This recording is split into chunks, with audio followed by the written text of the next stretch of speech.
गांव में सुमन नाम की एक विधवा अपनी बेटी मीना और बेटा बिलुआ के साथ रहा करती थी। 2 वर्ष पहले मीना के पिताजी की हार्ट अटैक से मौत हो गई थी। मीना जवान हो चुकी थी। सुमन उसके लिए योग्य वर ढूंढ रही थी। एक दिन जाड़े की धूप में सुमन मीना के साथ अपने घर के पास बैठी थी। तभी डाकिया बाबू धर्मू काका साइकिल की घंटी की आवाज बजाते हैं। अरे डाकिया बाबू, कभी हम गरीब के घर भी ठहर कर चाय पी लिया करो। तेजी से भागे जा रहे हो। तुम तो जानते ही हो, जो मेरा है बस इसी गांव में है, कहीं कोई नहीं जो चिट्ठी भेजा करे। अरे ऐसी बात नहीं है दादी, ठंड के दिन में दिन जल्दी ढल जाते हैं। सोचता हूँ कि शाम से पहले काम कर आराम से घर जाकर कंबल ओढ़ के सो जाऊं। ओ डाकिया बाबू, खटिया पर बैठो। मीना काका के लिए चाय तो लाओ, ठंड काफी है। मीना के जाने के बाद मीना काफी बड़ी हो गई है, अब तो ये भी शादी लायक हो गई है। हाँ डाक बाबू, मीना के पिताजी की इच्छा थी कि पढ़ा लिखा कोई सुयोग्य वर देखकर इसकी शादी कर दी जाए, लेकिन उनकी इच्छा तो अधूरी ही रह गई। सब ऊपर वाले की लीला है दादी, उनकी इच्छा के विरुद्ध कुछ नहीं होता। डाकिया बाबू, तुम तो जगह जगह घूमते हो, इसके लिए कोई अच्छा सा रिश्ता बताओ। तुम्हें तो पता ही है इसका भाई बिलुआ बेईमान है। इससे पहले कि वो खेत घर बेच दे, मैं इसकी शादी कर देना चाहती हूँ। कासगंज गांव के विजय का बेटा प्रकाश बहुत ही अच्छा और होनहार है दादी, गांव में ही टीचर है। वो मीना के लिए अच्छा रहेगा। आप कहो तो मैं बात चलाऊं? नेकी और पूछ पूछ, भाई जितनी जल्दी हो उससे बात चलाओ, फागुन में इसकी शादी कर देंगे। ठीक है दादी, अब मैं चलता हूँ, जल्दी ही अच्छे समाचार के साथ मिलूंगा। अरे रुको काका, चाय तो पीते जाओ। ये लो गरम गरम अदरक वाली चाय। अरे वाह, बिटिया के हाथ में तो जादू है। अच्छा है तुमने इसमें अदरक डाल दिया, मेरे गले में कुछ दिन से बहुत खराश हो रही थी, सब दूर हो जाएगा। धर्मू काका कासगंज जाकर प्रकाश के पिताजी से बात करते हैं। सब कुछ बात पक्की हो जाती है। फागुन में शादी तय हो जाती है। अभी नवंबर माह में बहुत ठंड पड़ रही थी। इधर बिलुआ अपने दोस्तों के साथ अलाव ताप रहा था। उधर प्रकाश चोरी छिपे मीना को देखने के लिए उसके घर के पास पहुंचता है। क्या भाई साहब, इस गांव में नए लगते हो? किसी को खोज रहे हो क्या? मकान को बहुत देर से ताड़ रहे हो? नहीं भैया, बगल के गांव जा रहा हूँ, तो ये मकान का डिजाइन देख रहा था। मुझे भी घर बनवाना है, ऐसे ही मैं भी बनवाऊंगा, इसलिए देख रहा था। अच्छा, तुम मकान देख रहे हो चुपके चुपके? यार तुम तो बड़े काम के आदमी हो। आओ आलव ताप लो। नहीं भैया, ज्यादा देर हो जाएगी पहुंचने में, मैं चलता हूँ। अरे आओ यार, कुछ देर ठहरा करो, गर्म हो लो, फिर चले जाना। चलो अब 1000 रुपए निकालो तो। क्या रुपए किस लिए? वो मकान का डिजाइन देखने के लिए। मैंने ये मकान का डिजाइन 1000 रुपए दे के बनवाया था। वैसे तो लेता 2000 हूँ, लेकिन तुम बोले कि बगल के गांव से हो, इसलिए 1000 रुपए डिस्काउंट। अब लाओ 1000 रुपए दो। प्रकाश समझ गया कि वो मीना का भाई है। उसने तुरंत रुपए दे दिए। शाबाश, आदमी तो आप ठीक लगते हो। वैसे पेंट करवाएंगे तब मकान देखना। फागुन में मेरी बहन की शादी है, अगले महीने मैं इसका पेंट करवाऊंगा। साला बहुत दिन बाद 1000 रुपया मिला हाथ में। मैं आज सुबह वैसे भी 8000 रुपए हार चुका था। भैया चलो अंदर, माँ खाना खाने के लिए इंतजार कर रही है। प्रकाश मीना को देखता है और देखता ही रह जाता है। तभी अचानक बिलुआ की आवाज से उसका ध्यान भटकता है। ठीक है भाई साहब, चलता हूँ, ऐसे ही आते रहना, और भी मकान का डिजाइन दिखा दूंगा, बस पैसे ढीले करते रहना। यही है जिसकी शादी फागुन में होने वाली है। प्रकाश का ध्यान मीना की ओर से हटता है और वो मुस्कुराकर अपने गांव चल देता है। प्रकाश सोचता है कि चलो 1000 रुपए देकर मैंने अपनी होने वाली पत्नी को तो देख लिया। फागुन में प्रकाश बारात लेकर मीना के घर पहुंचता है। पता नहीं जीजू, लेकिन तुमको तो कहीं देखा है।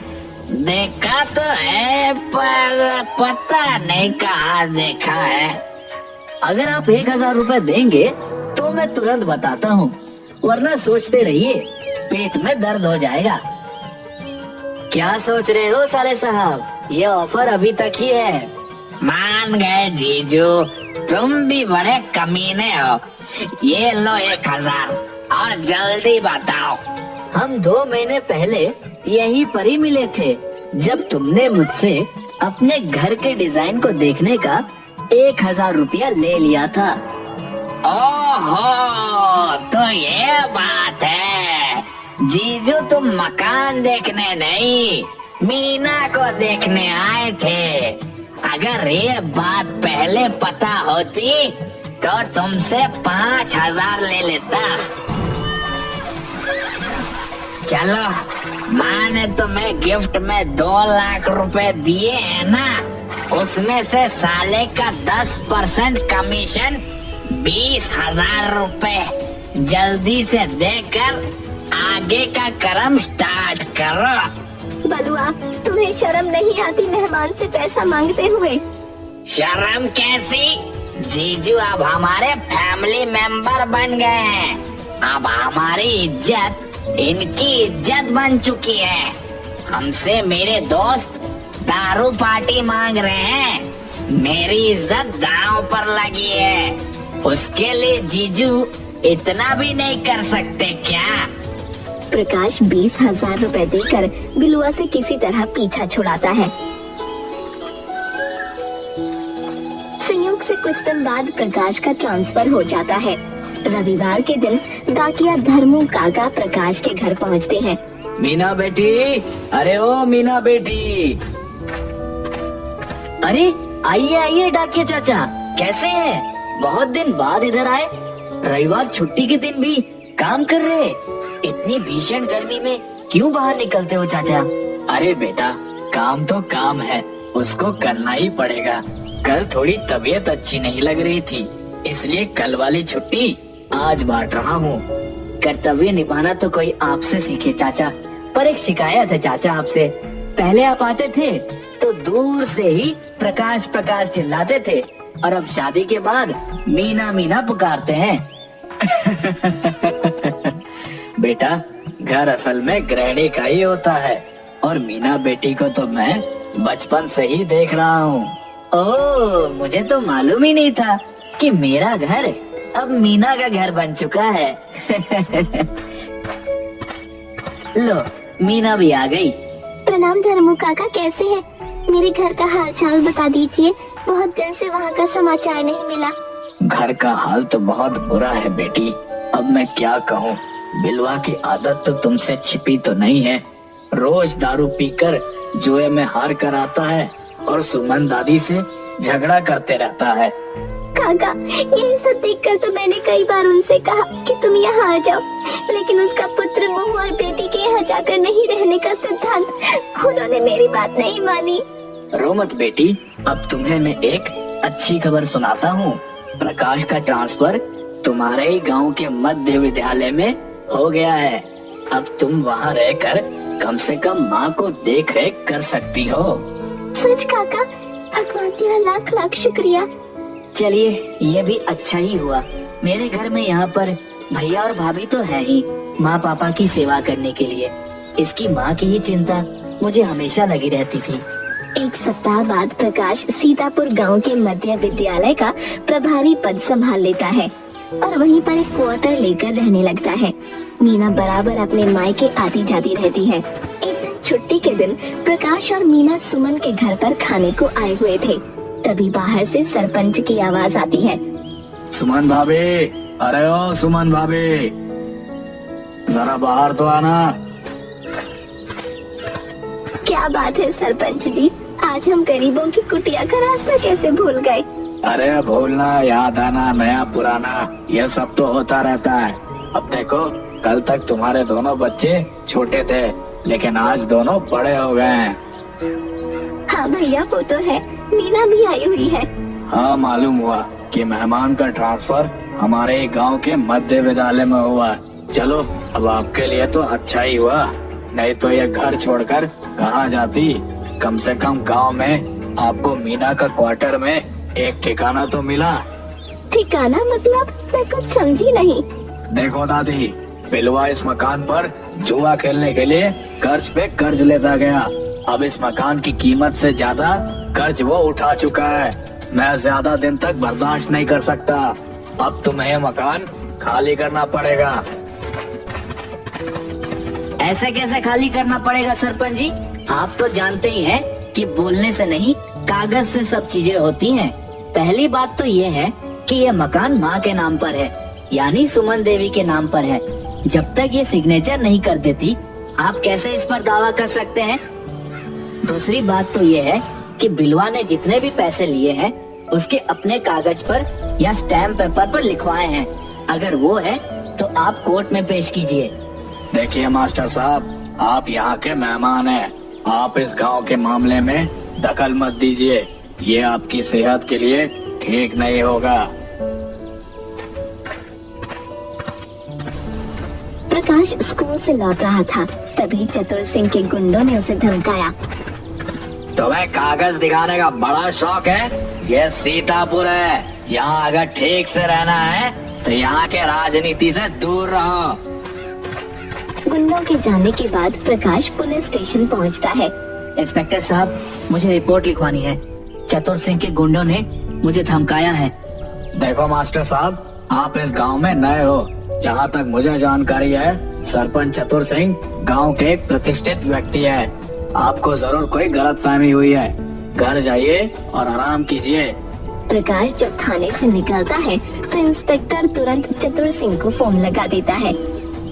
हेलो सरपंच जी, मास्टर आपके खिलाफ कंप्लेंट करने आया था। मैंने समझा बुझाकर भेज दिया है, पर पढ़ा लिखा है, देख लेना कहीं बात आगे तक ना ले जाए। जानकारी देने के लिए शुक्रिया इंस्पेक्टर साहब। लगता है इस मैटर को मास्टर स्ट्रोक देना ही पड़ेगा। चतुर सिंह गुंडों को बुला लेता है।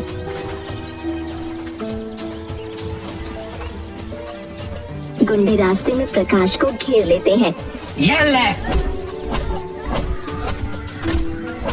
अब कागज दिखाते रहना कि कितने डंडे आगे पड़े हैं और कितने पीछे पड़े हैं। मास्टर वहीं बेहोश हो जाता है। किसी ने मीना को बताया कि मास्टर साहब रास्ते में घायल होकर गिर पड़े हैं। मीना और स्कूल स्टाफ प्रकाश को शहर के हॉस्पिटल में भर्ती करवाते हैं। इधर बिलुआ के घर। सारा सामान घर से बाहर फेंक दो। सरपंच साहब, ऐसा मत कीजिए, हम कहाँ जाएंगे? जाओ उस मास्टर के क्वार्टर में। बहुत कागज दिखाने का मांग कर रहा था, अब हॉस्पिटल में अपना जख्म दिखा रहा है। देखो सरपंच जी, ये अच्छी बात नहीं है। तू चुप कर शराबी, मुझे धमकी देता है। एक पैसे अभी तक लौटाया नहीं, मारो उस साले को। गुंडे बिलुआ को 4 लाठी मारकर वहीं घायल कर देते हैं। सुमन जैसे तैसे अपने बेटे को लेकर और सामान को एक ठेले पर लाद प्रकाश के क्वार्टर में शिफ्ट कर जाती है। इधर अस्पताल में प्रकाश के बेड के ठीक बगल में वीआईपी वाले वार्ड में कई नेता घायल होकर पहुंचते हैं। उससे कुछ स्टेटमेंट लेने के लिए शहर के एसपी धाकड़ सिंह आए हुए होते हैं। धाकड़ सिंह नेता का स्टेटमेंट लेकर निकल ही रहे होते हैं कि तभी उसकी नजर प्रकाश पर पड़ती है। अरे प्रकाश, तू यहाँ कैसे? अरे कैसे हो मेरे दोस्त, बहुत दिन बाद मिले। मस्त हूँ यार, सिविल सर्विस निकलने के बाद एसीपी बन गया हूँ। इसी जिले में एसीपी हूँ। तू बता, मास्टरी कैसे चल रही है? अरे यार, गांव के एक बेईमान सरपंच ने गुंडे भेजकर मेरा ये हाल कर दिया है। तो तूने थाने में कंप्लेंट क्यों नहीं किया? गया था मेरे दोस्त, पर तू तो जानता ही है अपने डिपार्टमेंट को। इंस्पेक्टर टोंडे ने एफआईआर करने से मना कर दिया। एक मिनट, डीसीपी साहब, मैं एसीपी बोल रहा हूँ। थोड़ा सीतापुर थाने के इंस्पेक्टर को लाइन पर लाना। बोलो एसीपी साहब बात करेंगे। दूसरी तरफ फोन पर, सर जय हिंद सर। इंस्पेक्टर साहब, आपके इलाके में मेरा एक दोस्त मास्टर प्रकाश है, सुना है उसका एफआईआर करने से आपने मना कर दिया था। नहीं सर, वो गलतफहमी हो गई थी सर, सॉरी सर। कल 10 बजे तक उस सरपंच की सारी क्राइम कुंडली मेरे टेबल पर चाहिए। अगर नहीं हुई तो लाइन हाजिरी के लिए तैयार रहना। जी सर। क्या जी सर? लाइन हाजिरी होने के लिए? नहीं सर, जी जी सर। बहुत बहुत शुक्रिया मेरे दोस्त। अरे इन गुंडों को तो तेरा भाई अच्छे से खबर लेगा, तू फिक्र ना कर। दूसरे दिन चतुर सिंह के खिलाफ एफआईआर दायर कर इंस्पेक्टर टोंडे उसे गिरफ्तार कर कोर्ट में पेश करता है। सुमन के घर को कब्जा मुक्त कर सुमन को वहां शिफ्ट करवाता है। उधर कोर्ट सरपंच को 6 महीने जेल की सजा सुनाता है। प्रकाश ठीक होकर घर आ जाता है। जीजू मुझे माफ कर दो प्लीज, आज के बाद दारू जुए को हाथ तक नहीं लगाऊंगा। बेटा, जो काम हमने 25 वर्षों में नहीं किया वो तुमने 6 महीनों में कर दिखाया। भगवान ऐसा दामाद और बेटा सभी को दे।